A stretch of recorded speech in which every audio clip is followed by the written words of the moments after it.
After a few days in Beijing, we had a morning flight to Xi'an, which is a little more central China. Xi'an's like the Athens of China. It's the ancient capital. It's most known for being the home of the Terra Cotta Warriors.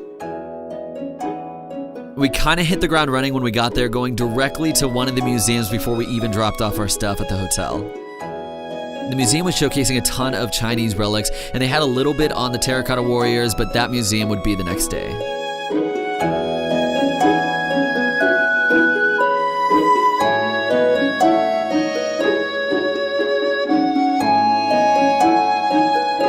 We then headed to our Xi'an shindig. Here's our Xi'an hotel room. Pretty nice. Nice little second living room, bedroom, and view of the city. It's been a bit of a tiring travel day. We were up around 4:30 to be able to get everyone to the airport. We've had a few hours here in the hotel, which has been nice, where we just kind of relaxed and I took a nap. The only thing on the agenda for tonight is a dumpling dinner, where apparently they have a ton of different types of dumplings, and whatever is inside the dumpling is what the shape of the dumpling is. So if it's chicken, the dumpling is shaped like a chicken. If it's pork, it's shaped like a pig. We'll see how that is. I'm really excited. Ready for your dumpling dinner? Somewhat. What do you mean? My stomach's feeling not very good. But Trying to catch it up with you. the only meal I've been looking forward to. I want to see the dumplings shaped like animals.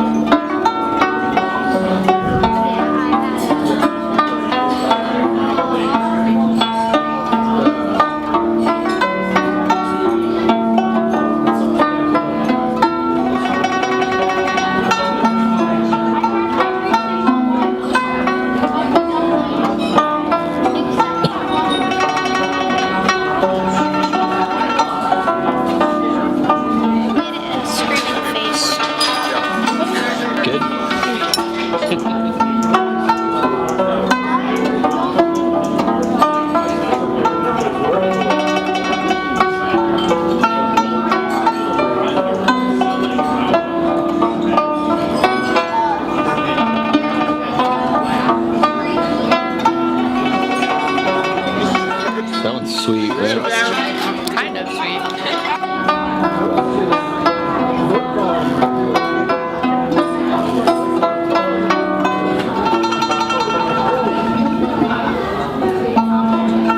I'm pretty sure I had at least 25 dumplings at that dinner.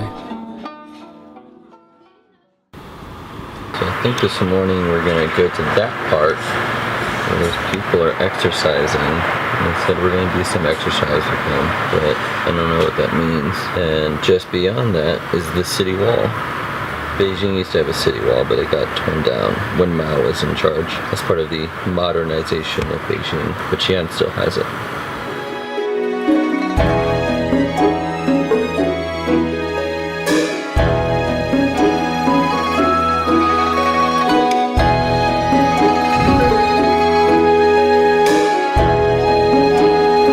The Xingqing Park is the largest park in Xi'an.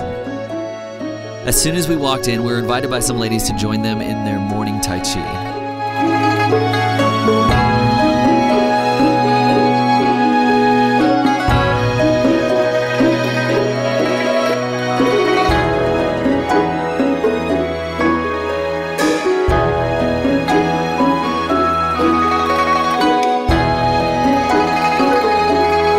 As we kept going, we heard a pretty loud drum group playing, and we got a chance to participate in a communal dance.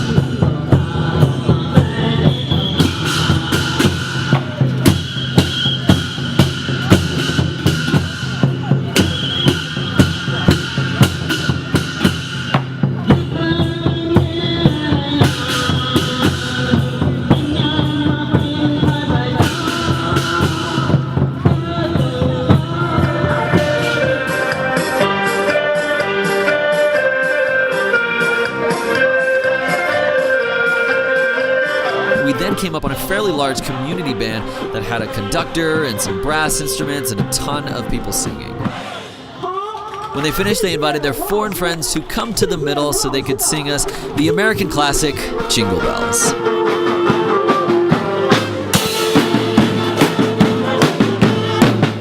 The coolest part of the park was just how inviting everybody was, and that this was what they did on the normal basis. And people would come out at 5 in the morning and they would stay in late at night, and this was their way of catching up and being around their friends and getting some fresh air. And it was really fun that they were willing to invite us into that. We then headed to our next government-sponsored market, and this was the one where they made all of the replica Terra Cotta Warriors. They even had a thing where they could take your picture and then make a terracotta bust out of it. This is what the warriors look like before the color oxidizes, which literally happens within minutes of excavating them. Archer has the bun on the right. General has 2 little double buns, and Officer has the flat bun. Sarah's favorite find of the day was a Coke Zero, which surprisingly was hard to come by when we were in China. So happy. We then finally ventured out to see the actual, real Terra Cotta Warriors.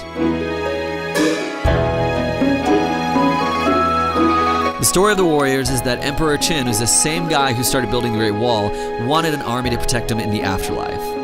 It's estimated that he had about 8,000 warriors created and 2,000 have been excavated.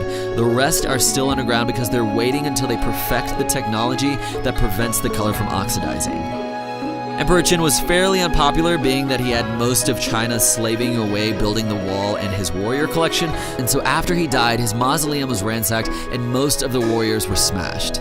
It takes 10 archaeologists about 3 months to reassemble one of the warriors. And this seems to be kind of the workspace area for a lot of it. The bodies are hollow, but all of the faces were personalized, and it said that he personified his actual army in the warriors. They said if you found a pair of twins among the soldiers, you could take one home. The crown jewel of the collection is the archer. He's the only one so far who's been found fully intact. After a cool snack, we headed back to the hotel for the night.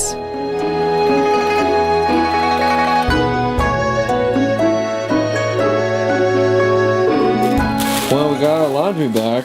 They got a nice little service where they do the laundry for you. Sarah said I should probably look at the price, and I'm like, oh, whatever, we need clean laundry. And it's like, it's in a brand new bag, and it only cost us $70.